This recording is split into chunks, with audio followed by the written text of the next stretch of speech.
Welcome back to It Ain't Rocket Science. I'm Adam Balkin. Here in Scotland, Edinburgh has a long, proud history when it comes to authors, writers. Sir Walter Scott, David Hume, the list goes on and on. So it seems pretty fitting that this would be the place we start hearing about new uses for paper, in some cases, high-tech uses for paper. We've become accustomed to the idea of digital books, with e-readers and tablets now commonplace in everyday life. But what's the future of paper in the growing trend of electronic media? That's the question posed at the Science Festival's Late Lab event, the Electric Bookshop. Paper's been around forever, and it's just finding ways of combining the pervasiveness of print with technologies to come up with new, interesting applications. Michael thinks we can use conductive ink to make newspapers, books, and other print media into touchscreens. But how would that work? You need to put a little wireless card in, which is about the size of an SD card, so it kind of works quite well with paper.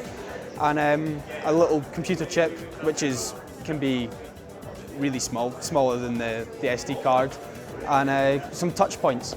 So it works the same technology as a touchscreen does. And you might have just like a paper clip or something that clips on the bottom of a newspaper, and that's the bit you keep, and that connects to the internet. And while some think newspapers may soon become a thing of the past, Michael says we may not be ready to let go of paper just yet. The physicality of paper has always been an amazing thing. We've always had a strong connection with it, and it's just worth exploring. Maybe nothing will come of it. Maybe it'll be the next big thing and everything will be made out of paper and interactive. Who knows? Now, with more and more of our devices going digital, that also raises the possibility of more and more of our devices coming under attack. So will you be among the next generation of cybersecurity experts already working on ways to protect us all?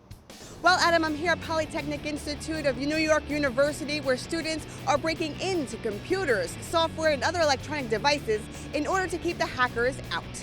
When you think of a hacker, you might think of a Hollywood scene, someone in a room bent on stealing your information or taking over corporate bank accounts. And you might not be far off. These students at NYU Poly are doing their best to make sure that type of attack doesn't happen. They're studying cybersecurity, or how to keep your electronics and information safe. And here at Hack Night, this group of students is diving right into the world of internet espionage. We give them the hands-on side of things. So they learn about it in class, and they come here and they're able to touch it, and they're able to do it, and they're able to use the techniques and the tools and see how real attackers would break into real systems. And what could these cyber bad guys do? Okay, well, maybe nothing that scary, but they could do some serious damage. As technology continues to proliferate, you'll see more and more high-scale breaches. Identity theft will fall by more and more to larger things like stealing of corporate secrets and espionage, things like that. In a way, these students are like the next generation of spies, only their covert operations are all done online, working to stop the bad guys from corrupting the system.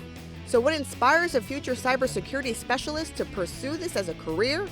When I was very little, maybe about 12, my computer was infected with a virus, one that I couldn't remove, and no matter how hard I tried, I couldn't get the virus off my computer. NYU Poly has one of the best programs in the country for cybersecurity and trains students as a first line of defense against future threats.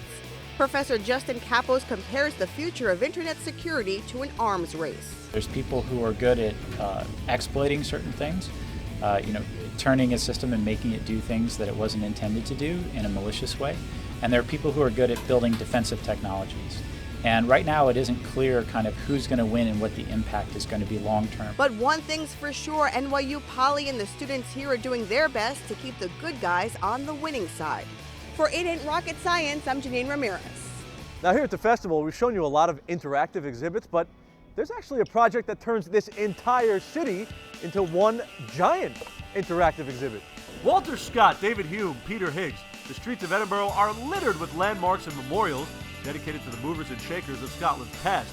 And these young minds are using technology of today to navigate the yesterdays of this age-old city. We've been trying out this new app, and it's like a scavenger hunt, and you have to answer questions about different places. SciQuest is an app developed by the International Science Festival to help festival goers navigate this city's long history of great minds. This family is working to uncover some of the hidden gems of Edinburgh. It's not just like sitting in a classroom learning things. You get to do things. It's very interesting. One of their finds really hit home with Mom. We went in there into the city chambers and we found some handprints of Professor Higgs, and I apparently knew him as a child, and so I told the children about that, and they were excited to know about that. They like anything to do with technology, and anything to do with a phone. It's fun for them, so it's a different way of learning, and maybe a bit more interesting for them, and it's great getting them outside as well, which is, as a mum, you always want to get your children outside and off, sitting on a computer at home. And what did these young trekkers think? I just enjoyed it a lot and thought it was a very useful way to get people into science. We're going to take one more quick break, then coming up, robots throwing discs. We'll head to the first robotics championship and talk to student bot builders from across the country about their experiences in getting one of these bots to do just that. Plus, we'll see how one artist's pop art creation is in danger of, well, popping, and how he's bridging the gap between art and science. Stay tuned.